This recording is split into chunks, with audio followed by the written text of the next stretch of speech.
Il était une fois un châtelain qui conduisait un tracteur. Piotr Ciszek a quitté Varsovie et un poste de cadre pour faire renaître un vieux manoir avec sa femme Johanna. La Mazurie faisait autrefois partie de la Prusse orientale. Il faut 3 heures pour y venir en voiture depuis Varsovie, mais le déplacement en vaut la peine. Cette région de lacs où la nature est quasiment intacte en bien des endroits regorge de paysages de cartes postales, sillonnés par de longues routes bordées de verdure. L'une d'elles mène au palais de Nakomiadé.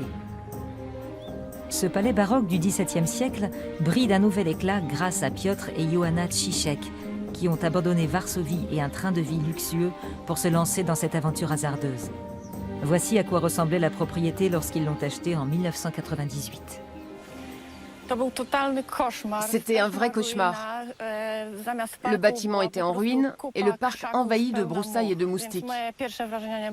Mes premières impressions ont été négatives parce que contrairement à Piotr qui est visionnaire, moi je suis plutôt réaliste. Et je savais que c'était le projet de toute une vie et qu'on se heurterait à un tas de problèmes.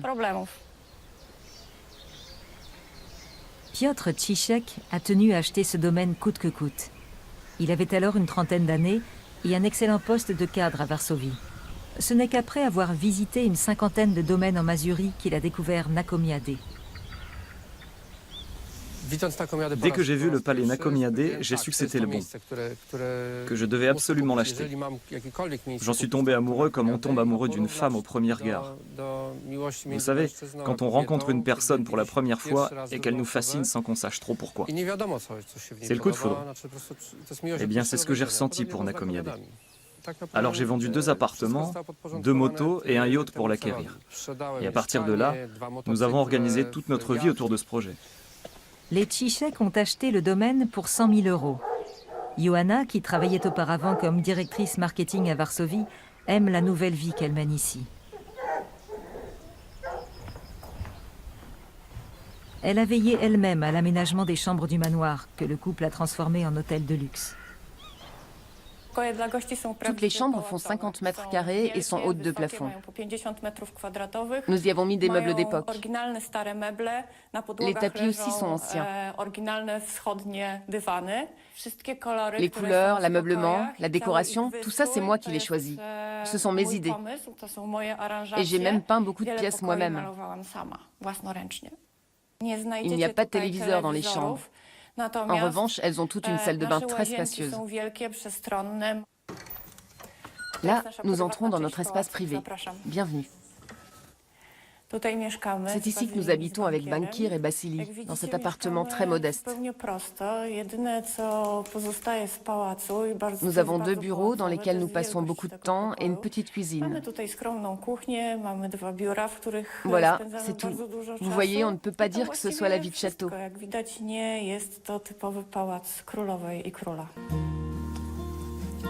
Ici, ceux qui mènent la vie de château, ce sont les 2 chiens courants suisses, Bankir et Basili.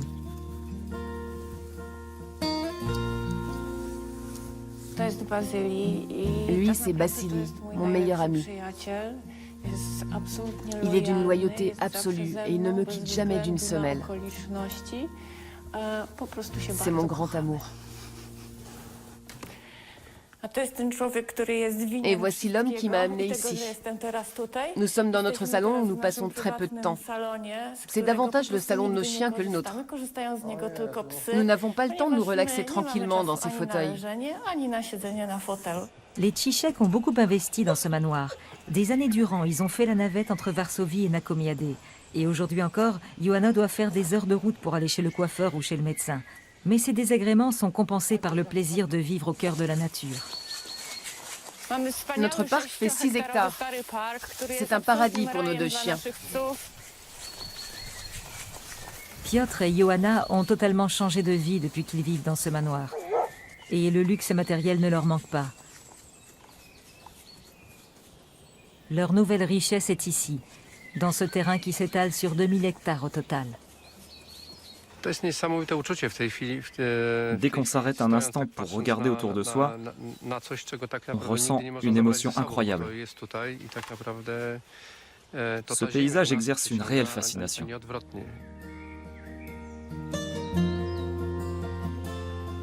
Piotr et Johanna Tchichek ne sont pas les seuls à être envoûtés par la magie des paysages de la Mazurie. Depuis que Piotr Tchichek a vendu appartements, motos et yachts pour acquérir ce domaine, ce tracteur vert est à la fois son jouet et son outil de travail préféré.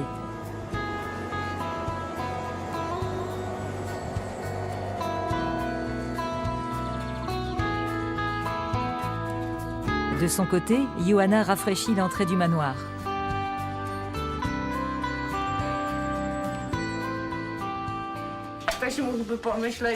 On pourrait croire que je vis comme une princesse ici, mais en réalité, je tapisse, je peins, j'enduis, j'utilise la silicone.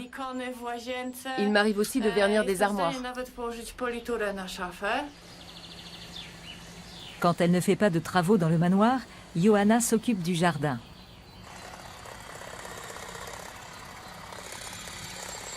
Bien qu'ils aient un jardinier, les Tchichek tiennent à mettre la main à la pâte.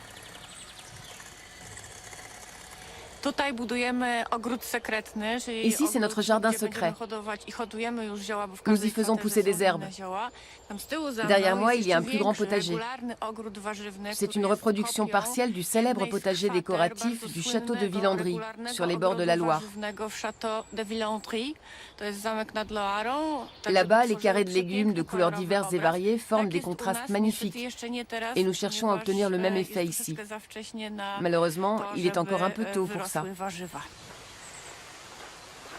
Aussi imposants que soient les jardins, ils n'occupent pas l'intégralité des 178 hectares de terrain du palais de Nakomiadé. On y trouve également une ancienne briquerie que Piotr Tchichek a sortie d'un long sommeil il y a quelques années, créant ainsi des emplois pour les gens de la région. La manufacture d'origine remonte à 1704.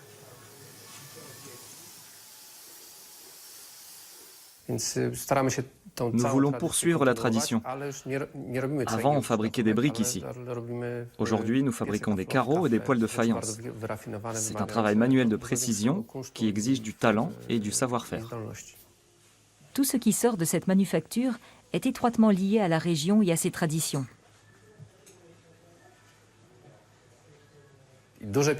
Ces poêles de faïence miniatures et leur version grandeur nature meublaient autrefois les manoirs de Prusse orientale. Le poêle de faïence du palais de Nakomiadé est un original.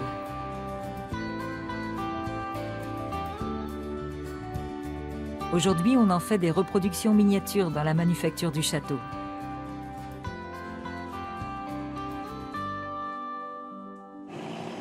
Les Tchichek ont investi environ 1 million d'euros dans la restauration de cet ancien palais baroque.